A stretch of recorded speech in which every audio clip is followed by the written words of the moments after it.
And yes, I've managed to press record again, and I think that means we're actually here again for another one of my Stories of Our Lives interviews. You know, every time I come on, I say the same thing, but people are so generous, you know, to get involved with this project. So I'm really grateful. I've got a lovely lady with me today called Glyniss Trinder, who is. Where are you, Glyniss? Are you in Ireland? I'm in Ireland. I'm in Southern Ireland, in Cork. Fantastic. The powers of connection, the powers of connection bring you into my office here. It's like brilliant. Glyniss, I usually start off with throwing this at you, just to, you know, just to get you to get, you know, just something to respond to, really. But making lists of people to talk to. Kerry knows a lot of people, and she says quite often to me, "Oh, you know, I, you know, this lady, talk to this lady, she's amazing. Talk to this lady, she's amazing." And you were on one of those lists. You know, I don't think we've ever met in person, have we? I'm pretty sure we haven't. No. Yeah, maybe just briefly over Kerry's shoulder or something. Right, exactly. So, but how do you feel about that? Do you recognise yourself as a person that would be on a list like that? Because I find that really interesting. You know, it's. I'm really honoured, actually, that I'd be on a list like that. But Kerry, I know Kerry quite well through masterminds and woo stuff. So yeah. That's brilliant. Yeah. I'm not surprised I'm on her list, actually. I'm not surprised I'm on Kerry's list. I love that. That's good. That's lovely. I love that. So this project is called Stories of Our Lives, and it's about, you know, my flaky idea is that beneath the noise of all the social media and everything that separates us, and the fact that you like this and I like this and that's different and that's a reason we shouldn't talk to each other, beneath all of that, we're all people trying to tell our story. And when you really cut down to some of the deep stuff, we say very similar things. And I try and, you know, so when people talk to me, I'm interested in finding out who they are as much as possible. And that usually takes us back. I like to find out, I'm fascinated where people come from and, you know, how they get to now, if you like. So can you give us a little sense of what Glyniss, have you always been Glyniss Trinder? I have. I never changed. Okay. So can you tell us what young Glyniss Trinder's life was like? Can you give us a sense of that?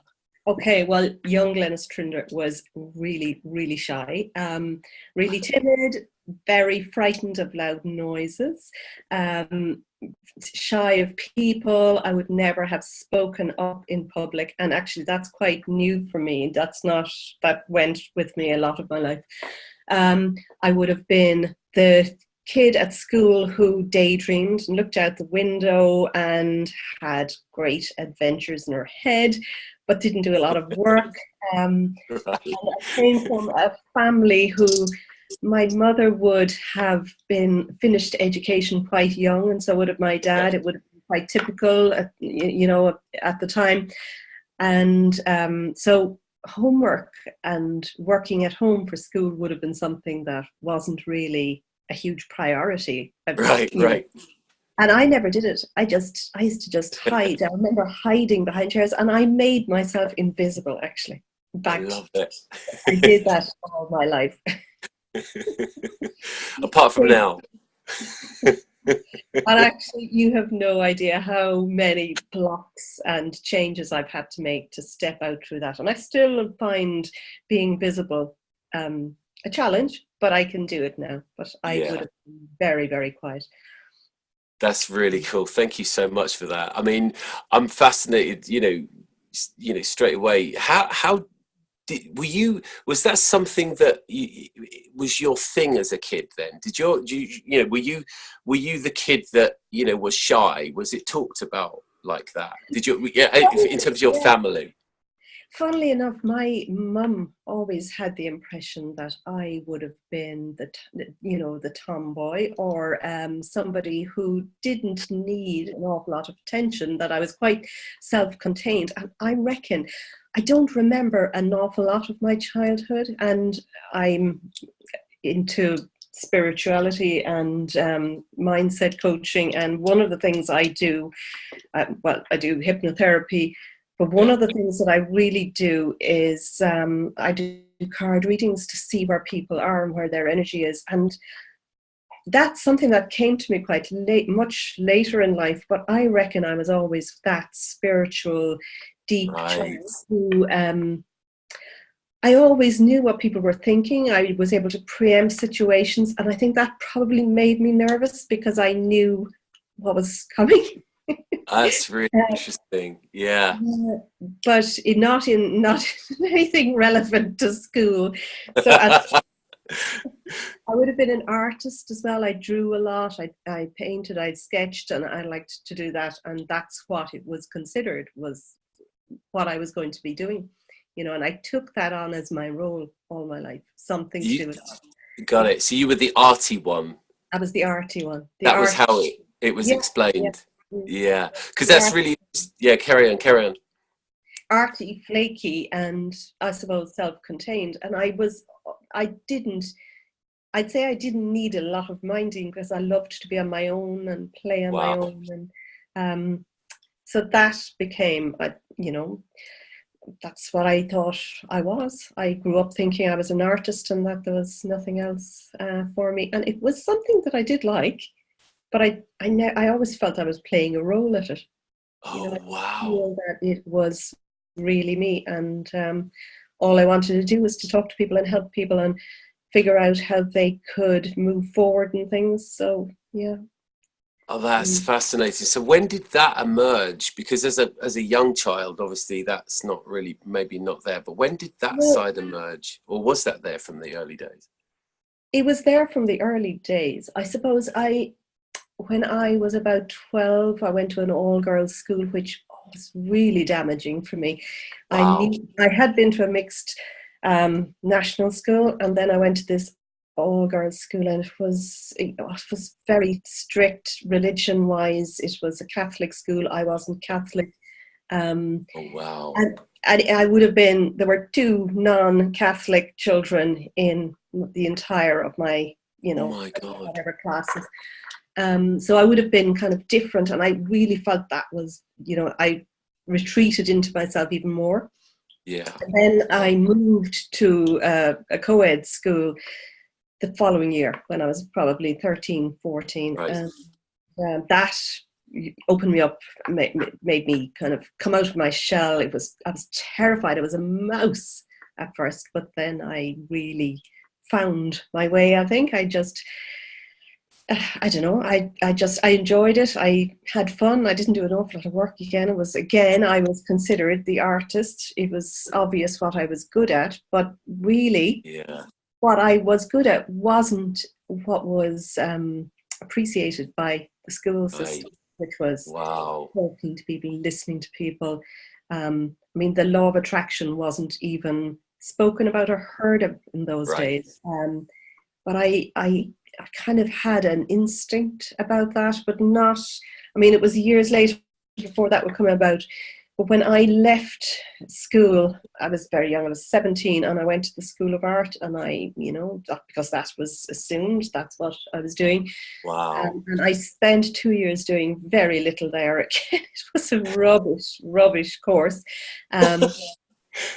And at 19, I started my own business with a fellow art student, and it would have been in the 80s, the early 80s, and a time when there was a real deep recession. Living in Cork, there were no jobs for something like art. Yeah. So the 2 of us, we were both 19. We hired a room on the top floor of a creaky old building. In the centre of the city, which is now a really cosmopolitan area of Cork. And we had this little, we called ourselves Signs and Designs, and we did sign writing and arty stuff for people, because that's what we felt. But actually, now when I look back, what we did was we had these amazing clients. We had very good quality clients that came to us all the time. I did it for about 8 years, but we made very little money because we just talked all the time. Our clients, we were like the counselors for our clients. They'd come in, they'd sit down, they'd have a cup of tea, and we'd solve their life problems. So that's and from there, when I finished that, I went into dress designing, because I thought that was, that was more me. It was more artistic, and I wanted to, instead of just doing something very tight, I wanted to play and, do very elaborate designs. So I started making wedding dresses. And again, what I fell into was, counseling brides and talking to people. It was really amazing. Yeah, it was just the people. Yeah. That's what I loved. It was always the connection with the people. Yeah. What you were ostensibly there to do was almost secondary. It was a way of getting you in front of people. That was it. And after that was, how many years ago? About 10, possibly more. No, it's about 15 or 20 years ago. I don't know. Time has moved on. But I did it for another 8 years, and then I decided, right, enough. I'm just going to be an artist, and I started painting people, nudes, drawing life form, and again, what I loved was capturing the essence or the person or the image in somebody, the emotion. Sort of somebody. So I did that for a lot of years, and again, that didn't light me up. It was really the connection with the people, and I suppose about 10 years or so, I had a big, could call it a midlife crisis, but it just happened to be a life crisis. I think I just reached the stage where I did not like my life. I didn't like what I was doing. I had 3 children. I had a lovely husband, but I found fault with everything. And my youngest was diagnosed with autism, which was really hard at the time. Wow. And I started looking into other things, and, I just got a packet of angel cards that somebody suggested, and I started, reading them for myself and then reading them for other people. And that's what I loved. I loved giving people angel card readings, figuring out where they were stuck and giving them advice. And I read so many books and did so many online programs for everything to do with the law of vibration, which people call the law of attraction. But really, the essence is that like attracts like, so you have to become the essence of what you are. You have to vibrate at what you want, not, so it's a bit like not seeing what's around you, but feeling what you want. I love it. I love it. So it was really only 3 years ago that I decided to swap my career, which was art, and changed hobbies. Basically, my hobby became a business, and and I haven't, and I feel I've got it this time. I've got it right. I love it. No. Can I ask you, Glyniss? I've got a couple of things that I want to ask you about what you've just said. But first of all, I have to do this because I forget to do this every time.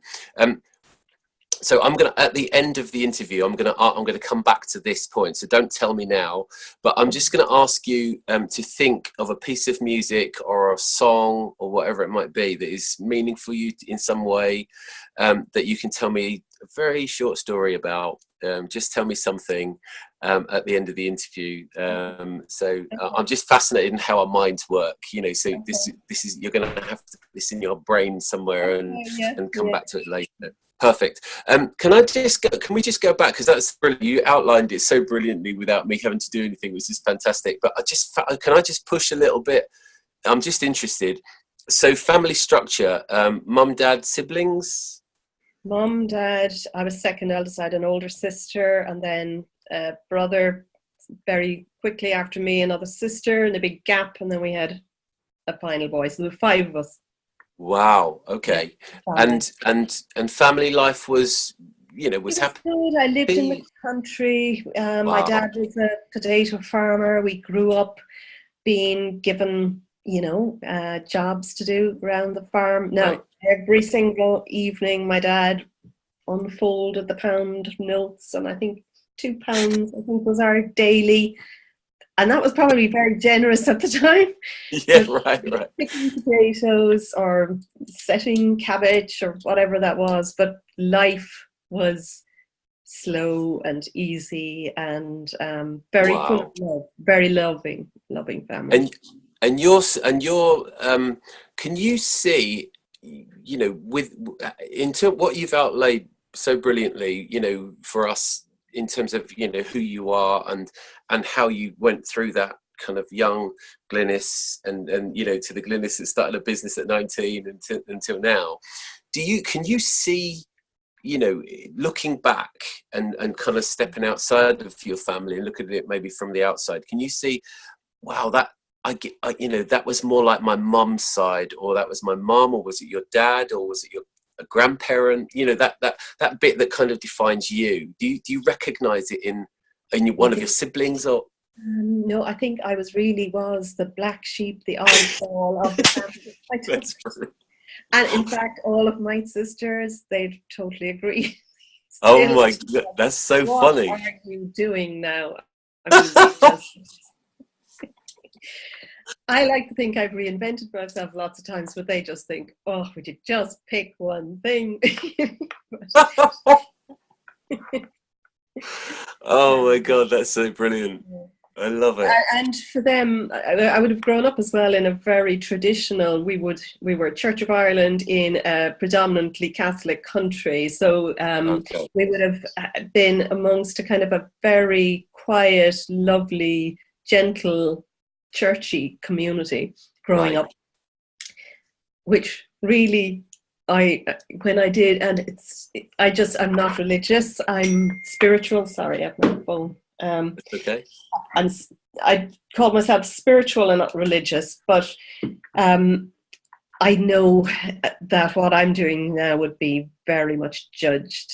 Not by everybody in that community, and in fact I'm very friendly with a lot of the clergymen and rectors in the community, and I know they'd be much more open than some of the parishioners and whatever. But right. I actually feel since the move for me to step out of the closet and be known for an intuitive, what I was first was an intuitive mindset coach. Yeah. And then I studied hypnotherapy with Marissa Peer, which is rapid transformational therapy, and I did that a couple of years ago.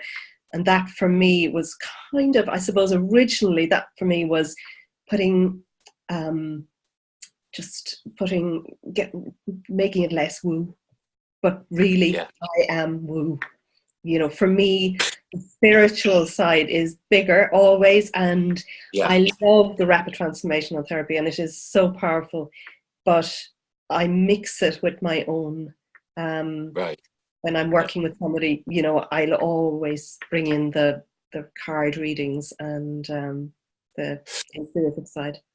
I'm going to ask you a question specifically about that in a second. I'd be fascinated if you know the answer to this. I mean, well, you're going to be the only one. So. But through your life, you're doing things, as we all do. You're doing things that kind of whatever it is, they pay the bills. We're in the form of life that we're in. Where we need to get jobs and things. And you're doing things, and then, as I said earlier, it seems like the ostensible thing you're doing is not really what's lighting you up. It's this kind of byproduct of that.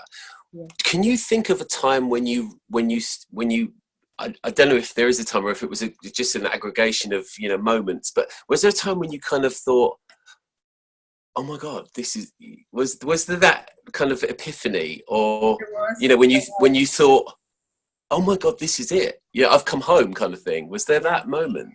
There were probably several of those moments. The first one was when I did kind of step away when I was 44. I think I just wanted to leave home, wanted to run away from home, and I actually did. Now, everybody knew I was coming back. I went off for a month on my own in a camper van. I drove across Ireland, went from Rosslare to Fishguard, drove from Fishguard to Dover, very Wow. close to where you live. Yeah. Wow. And then I got the ferry to France, and I had no idea where I was going. I knew I was going somewhere in France, but I was on my own in this camper van. And I have to tell you, this wasn't a little Winnebago. This was a big bloody camper van. And I had it was just because I had to move. I had Yeah. to be on my own. Yeah. And we were separating, my husband and I, at the time, and he agreed that yes, I did need to do this. I needed to go away on my own for a while, and I just felt I couldn't be anybody else's mother, wife, daughter, sister. Yeah. I just needed to be on my own, away from people. And I packed that van full of art materials, pretending I was going on I had an exhibition that I hadn't painted for, but I didn't want to paint. I had all these books, self-help books, angel cards. I had a pendulum. Have I got one here? No, but I had a pendulum and a book of campsites, and that's how I decided where I was the next day. Wow, I love it. Oh my God. I ended up down in the Vosges Mountains, where there were no English speaking. Everybody had French or German, or there were some Dutch there. And I knew, this is it now. I don't have to talk to anybody. And then my camper van broke down. I did need some friends. Oh my God. I had this big moment where I realized, it doesn't matter where you are, people are a people, and it's that connection that's important. And I had made the most beautiful connections, even with language barriers. And I came back after a month, and my husband and I separated, and we went our separate ways, and consequently came back together again a year later. But we needed to do that. It was like a reinvention of our relationship. But it was also time for me to step into who I really was. That was what all of that was about. I just felt I couldn't have made that huge change from where I was. I needed to step up. And yeah. Wow, that's so awesome. I'm so glad I asked that. That's brilliant. Wow. Okay, this is slightly changing tack, and this might be a tough one. But you've used the word a few times, and I know that you know what you mean. But could you just share, if you can put it into words? And I know this is putting you on the spot, but I'm just, it's just fun. What do you mean by woo? Woo. Woo. Well, that's it. Just things that are metaphysical, things that we don't have answers for. When I read cards for people, I can read for you later, Frank. When I read cards for people, I don't know what their question is. I connect with my heart to their heart, and I just feel this love connection between people.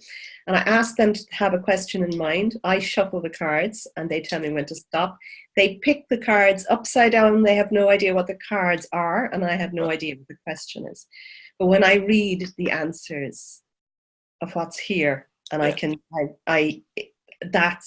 have no idea how that works, but I can do that, and it always brings brilliant answers. And the cards I read are positive. They're not tarot. They're angel cards or ascended master cards. So they'd have answers in line with the law of vibration, positive answers, so that people can, move forward. And it always gives fantastic advice about what to do next. So I use that as part of my programs. Love it. Love it. Yeah. I love that. I love that idea that, this, kind of, whether you call it spirituality or whatever it is, that kind of that area about beyond which we don't really know. And and I can have a complete knowingness, and I know when I get that open feeling in my heart when I get. And sometimes the things that I see in the cards, I just think, ooh, do I want to say that? And I always know when I say it and get over myself, it's exactly the right thing to say.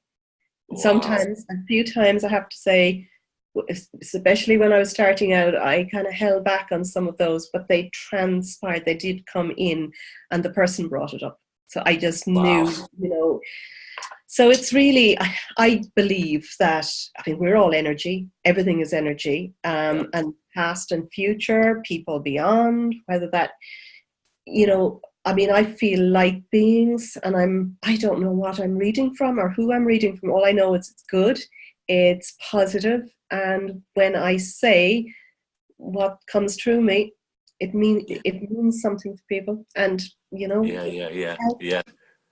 so I presume I'm channeling from, but I have no names. I don't know Right, if there's right.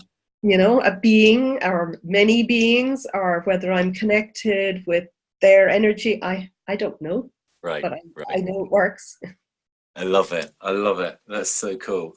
Um, oh yeah, I mean, we could spend hours talking about that, but I'm going to change direction slightly, and I'm just going to just ask you a few questions that I've just been, some of them I've stolen from other people, but they're just, just let's see where we go with them. So the first one that I'm really fascinated about is how we flourish, how we thrive, what I call it shining or glowing or whatever it might be. Some people call it, sports people call it flow state.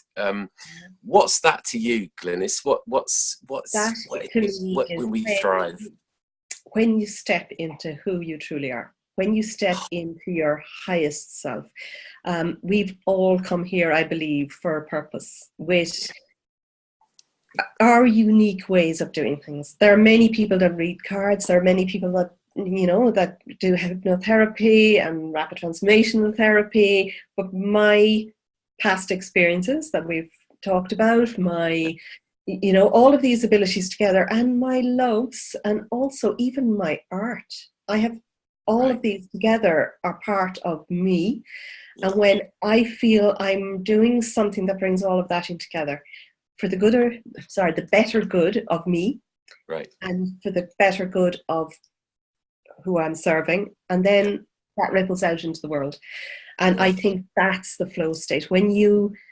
I often say to clients, actually, when they're stuck and they're struggling, and we all do it, I struggle myself, and I realized we're trying to paddle our canoe up a raging stream. it.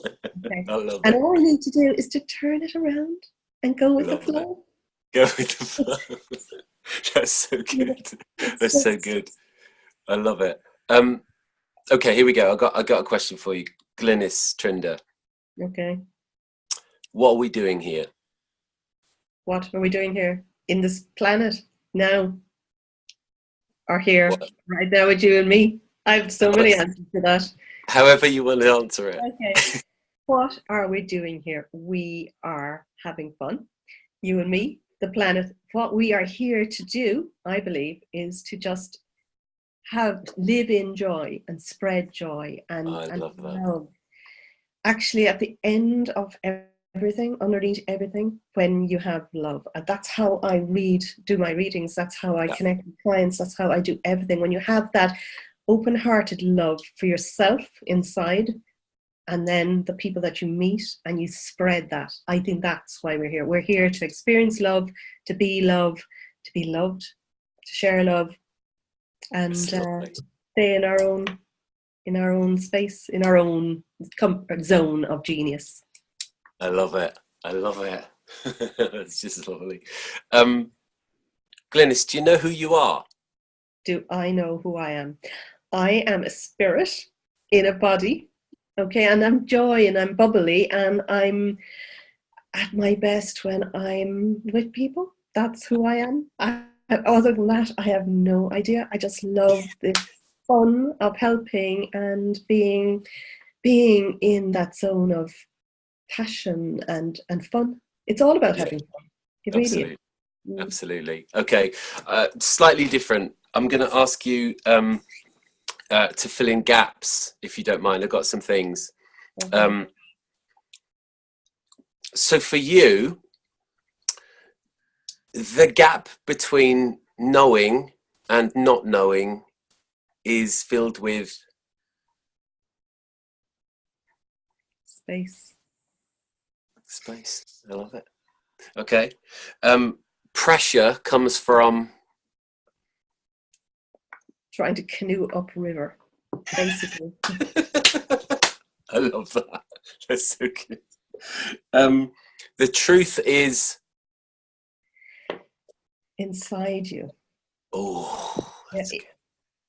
okay, I love that's all that. I need to say. It is. We know everything. We just have to find I that. love that. Oh Mm, my God, listen to that, everybody. It's right here. it You're is. searching outside for it. You're looking for it. It's Yeah, on social media. It's not there. It's in here. You just have to yeah, get quiet and listen. yeah. I love that. Absolutely. Um, in the end, it all comes down to Love. I've only one answer for that, and it might be. I repeat that so often. That's love it's it. end the be all and end all of everything. Just all love. We came from love. We were conceived through love, hopefully, but we came from love, and we when we live in that state, and we'll go back to that state. I just think that's all you need to know. That's beautiful. That's beautiful. I am. That I am. Have you read that? I am that I am. That, I mean, there's a whole session in that, Frank. Absolutely, absolutely. That's so good. And this is the last one in this form. Given the chance, I would. Hmm. Oh, I have a load of actually very unspiritual things are coming to my Brilliant, brilliant. I'm thinking of very materialistic things. Oh, given the chance, I'd have eaten my greens and grown taller. If I could change anything, it would be my height. But sorry, that's Right. probably not what we're looking for here. Oh my God, that's so good. I love it. I love it. So Glynis, not many people know this, but although I'm pretty out there, and I'm a bit of I think I'm a bit of a poet. I'm also a part-time particle physicist, and I've made a little time machine. Okay, lovely. And I can let you have it. I can let you have it. It works. It's safe and everything. I can let you have it, but I can only let you have it for a minute. But Okay. I want you to send you back, and I want to send you back to a point in your childhood, to see your younger self. And I'm just going to give you a minute to talk to her. Is it possible you could share what you might say to her? Yeah, just say it's okay. It's all going to be okay. It's all right, sweetheart. And you are special. You are enough just as you are. Yeah. It'll all be okay. You'll grow up to be wise. Not very tall, but wise. I love it. That's so good. Thank you so much. So thank you so much. This has been really I love delightful. It's been it. lovely. Would you, I don't know if your brain, how our brains work. I wish I did. But has that piece of music been The one percolating thing in that there? jumped into my mind when you said that was I can see clearly now the rain has gone. And I actually spoke to Kerry about this recently because she was choosing music for me when we were on a retreat. Right. And I got I don't even know who sings it anymore now, but that piece of music brings me right back to my grandparents used to visit us from London every summer. And their neighbour's son used to drive them. And I grew up at the time in Ireland when there was one colour, pink. People were pink. Right. Right. Pinky white. And this guy, Teddy, used to bring them from England. And Teddy was this gorgeous man from, well, he was young. He was only 18, but he was way much older than I am. I think he was from Trinidad. So Right. when he used to come and visit, it was like he was this god, this black shiny god, and we adored him. Me and my siblings just adored him. He was just, and we were proud. We'd go places, and he'd turn heads because at the time the only black man that was well known was Cassius Clay or Muhammad Right. Ali. Yeah. So, Yeah. but he was really into music, and that song reminds me of that time when he used to come, and it was I just love we looked forward to it every year, much more than our grandparents actually. that. I want to say it's Jimmy Cliff, but I don't know if that's right. That's name's coming to me, but I'm not sure. I will look it up and I'll tag it. I'll tag it underneath so people can listen to it. It's a well-known song. Can I? Where can people find you, Glyniss? Yeah, they can find me. I have a Facebook page called the Glyniss Trinder, actually, which has a name, The Art of Manifesting, or my website, glynisstrinder.com. Brilliant.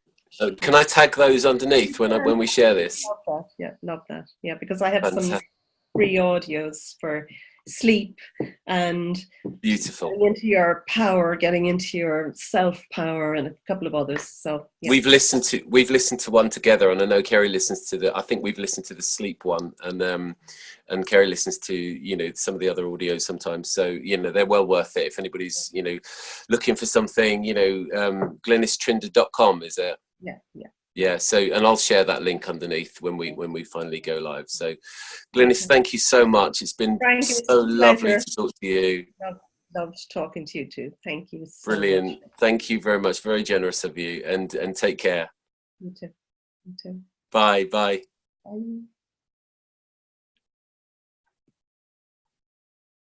And